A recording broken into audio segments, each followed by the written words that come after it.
E vamos bater um papo agora sobre vídeo, sobre produção cultural, sobre documentários, sobre regulamentação, sobre curso na área de produção. E para isso nós convidamos o Afonso Galindo, que é produtor cultural, e ele vai contar um pouquinho do currículo dele, porque ele já andou de seca a meca, tratando desse assunto. Afonso, seja bem-vindo, boa noite. Boa noite, tudo bom, Gil? Tudo bem. E nós conversamos antes desse bate-papo, e me contaste mais histórias. Uhum. Você já teve cargos nessa área, na área cultural, na área de vídeo? Na verdade tudo começou em 88, né? Quando eu percebi que eu queria trabalhar com audiovisual, e em Belém não existia muita possibilidade, né? Depois a gente vai até conversar se já existe, mas continua. Não, perto do que tinha na época, hoje já tem mais. Na época não tinha tido a oportunidade de ter edital, nós não tínhamos equipamentos, até mesmo o processo de exibição e de visualização de produção de outros estados era difícil, né? Nós vivíamos realmente isolados. Então, nessa época foi quando, na verdade, foi apresentado pelo Januário Guedes, que era um militante já da antiga aqui, da questão da militância de audiovisual, não é uma militância política, uma militância cultural, que havia passado pela ABDIC Pará, e, digamos que eu fui mordido pelo bichinho, né? E aí eu iniciei não uma carreira, mas comecei a dedicar, nessa época eu trabalhava em publicidade, já trabalhava em agência, e comecei um processo de tomar mais conhecimento do que acontecia pelo Brasil. Na época eu também conheci a Flávia Alfinito, que estava organizando o primeiro Festival Fluvial da Amazônia. A Flávia também veio, na época, era uma ativista cultural fortíssima. Filha do doutor Alfinito. Exato. E acabou de completar o jogo, né? Aí foi um para acertar, porque aí eu já trabalhei no festival com ela, contribuí na produção, com outras pessoas, é claro, né? Tínhamos uma equipe.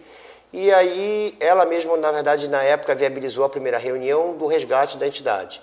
E a partir daí a ABDIC Pará virou uma coisa constante na minha vida. ABDIC, vamos traduzir. A Associação Brasileira de Documentaristas e Curta-Metragistas do Pará. Certo. É uma entidade que já existe há 33 anos aqui, na verdade. É uma entidade que é uma entidade de classe, que busca, na verdade, criar espaços, discutir, propor políticas públicas para a área audiovisual. Só que essa discussão, ela se dá em maior ou menor intensidade mediante a própria disponibilidade, o próprio interesse do governo de sentar para discutir.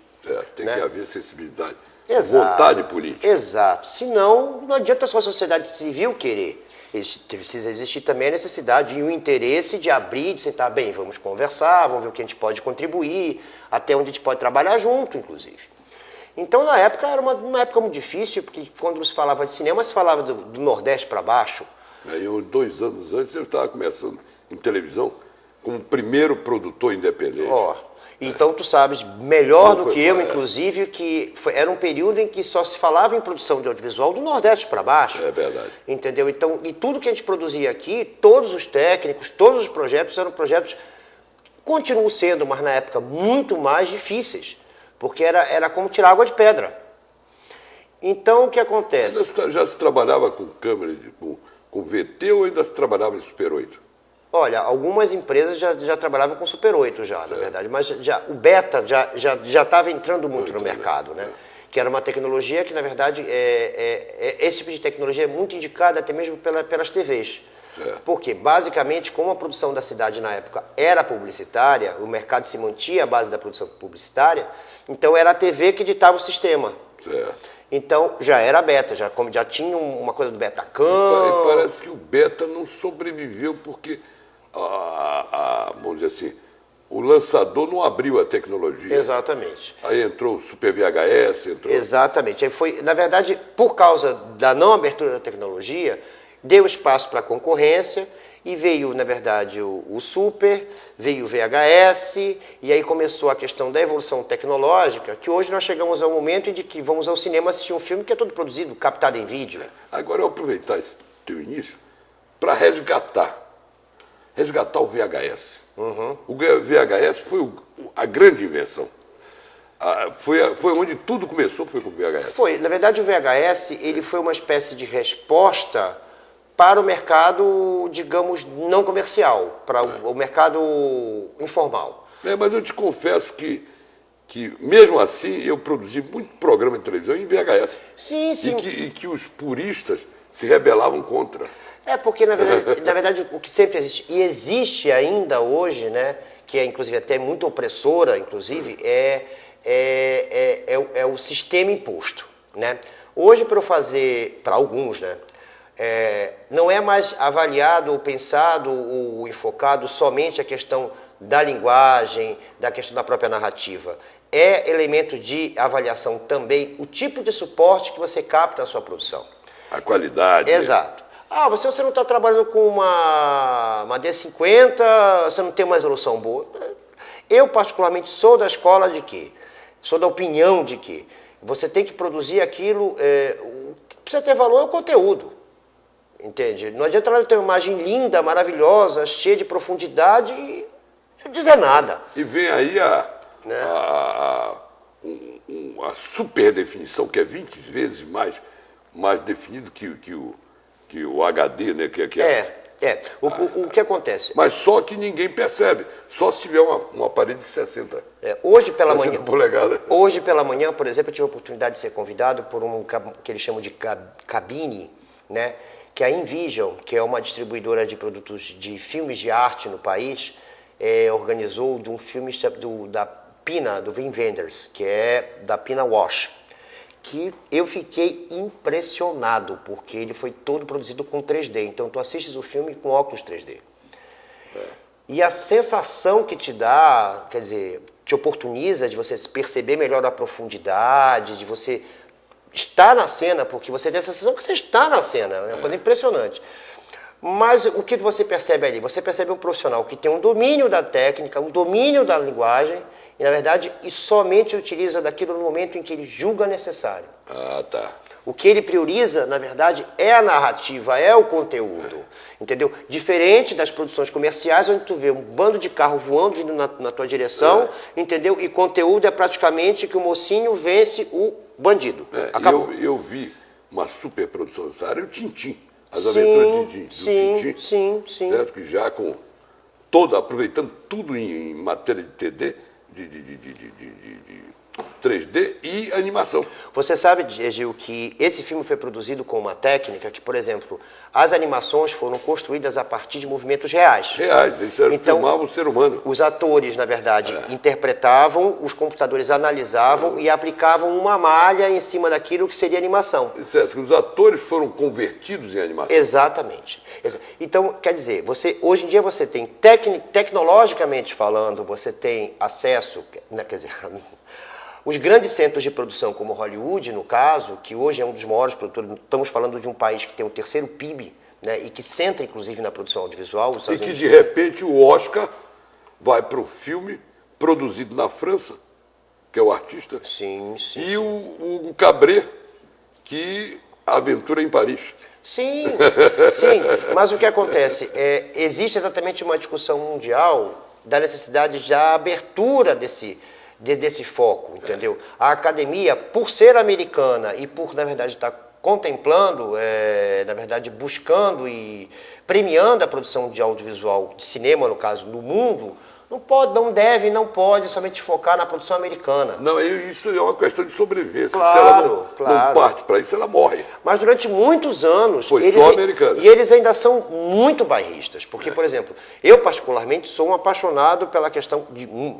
Os diretores que eu tenho preferência são, na verdade, europeus e particularmente muitos franceses. Porque gosto da estrutura e da forma de como constrói a narrativa. Né? Aí é uma questão de opção de narrativa. É como você gostar de um pintor, você gosta do pintor que usa uma técnica tal, outro não. Né? Mas só para te concluir a questão da tecnologia. Então, é importante a gente estar atento, na minha opinião, que o conteúdo e a tua própria linguagem, o que você vai ofertar, ele é muito mais do que somente uma imagem bonita. Certo. Né? Ele tem que trazer alguma coisa. Exato. Agora, veja bem, a essa altura do campeonato, o telespectador já percebeu que nós entendemos da coisa. Certo? Agora vamos trazer as novidades? Bora. Vamos trazer a prova da ICTV. Não, vamos trazer a Universidade de Cuba. Ah, pois é, exatamente. O que acontece é o seguinte, há 3 anos vem sendo organizada, vem sendo feita aqui no Pará, a prova da Escola Internacional de Cinema e TV de Cuba, a EICTV, que fica em Santo Antônio de Los Baños. Santo Antônio de Los Baños. Né? E ela tem uma característica muito particular, porque é o único lugar do norte no qual a prova acontece. E é aqui em Belém. Essa universidade ensina a produzir vídeo e documentários. Na verdade, hoje ampliou. Esse ano ela está abrindo 2 novas oportunidades, 2 novas carteiras, para a televisão e novas mídias. Certo. Porque hoje em dia, quando nós falamos em audiovisual, a gente não pode falar somente em cinema. Certo. A gente precisa também estar atento das outras janelas possíveis, que é o mobile, no caso o celular, a internet, a TV a cabo, né?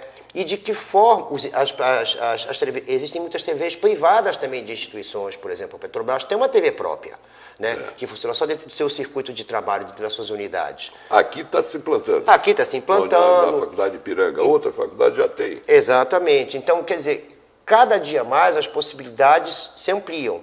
Mas a questão é, não só essas possibilidades, mas também os formatos e os conteúdos precisam ter um acabamento ou um direcionamento diferenciado. Certo. Por exemplo, eu não posso fazer um filme de 32 minutos e pensar em exibir na televisão. Por quê? Ou eu quebro a grade da programação. Quebra a grade, Eu também não... Se eu faço um filme de 32 minutos hoje em dia, ele é considerado um média-metragem, né? Que é uma terminologia que foi criada... Aí vai ter que apresentar em sessão cultural. Exatamente. Não vai para a rede comercial. Não existem muitos espaços, nem em festivais, para médias. Então, quer dizer, existe a necessidade de compreender um pouco mais e melhor como é que isso se dá diante da plataforma ou do produto que vocês querem direcionar. Bom, nós começamos a conversar há muito tempo, foi tudo embora. É porque o papo é bom. E me diz uma coisa, o Afonso. Como é que o jovem que sonha com isso participa de um curso desse, de uma prova para conseguir a bolsa? Me parece que o jovem só gasta 5 mil euros, que é o primeiro ano, e os outros 2 anos o governo brasileiro e a Universidade de Cuba pagam os outros 2 anos. São 3 anos de curso. Como se dá? Na verdade, o que acontece? Esse ano, a prova de Cuba está tendo um apoio, importante apoio, inclusive, do Instituto de Arte do Pará. Certo. Exatamente porque tem um perfil, a própria missão do Instituto tem esse caráter de aperfeiçoar artistas, né? E como o audiovisual e o técnico do audiovisual é um artista, está dentro da linguagem audiovisual, foi de interesse, eles mesmos, na verdade, estão se propondo. Então, o que acontece? Essa quantidade de vagas, que são 5 ou 6 todo ano, esse ano eu não posso te afirmar ainda com convicção, com certeza, porque vai depender do que do volume de inscritos no país inteiro que vão ser inscritos, é uma parceria, um convênio assinado da Secretaria de Audiovisual e Ministério da Cultura com a própria escola, né, e que oportuniza a coisa da seguinte maneira. O aluno faz a prova, na verdade são 4 avaliações que tem, né? Uma é o que eles chamam de autorretrato, que você entrega um objeto, uma foto, um vídeo, alguma coisa que você caracterize como seja você. 2 provas, 2 avaliações, uma de conhecimento geral e uma de conhecimento específico, dentro de uma das linguagens que você vai optar, porque ele oferece documentário, som, fotografia, direção, produção. E aí é aprovado. Aí, a entrevista. Indo para lá, você passa pela banca aqui de pré-seleção, você vai para Cuba. Você é aprovado, na verdade, o valor para esse aluno são 5 mil euros. 5 mil euros. Que seriam equivalentes ao primeiro ano. É 1/3 do que custaria. Exato. Tá. Agora, onde é que o paraense pode se inscrever, pode ir atrás de informações? A prova já vai acontecer amanhã e depois, esse ano, tá? Mas ele pode ter mais informações no blog, que é eictvpará.blogspot.com.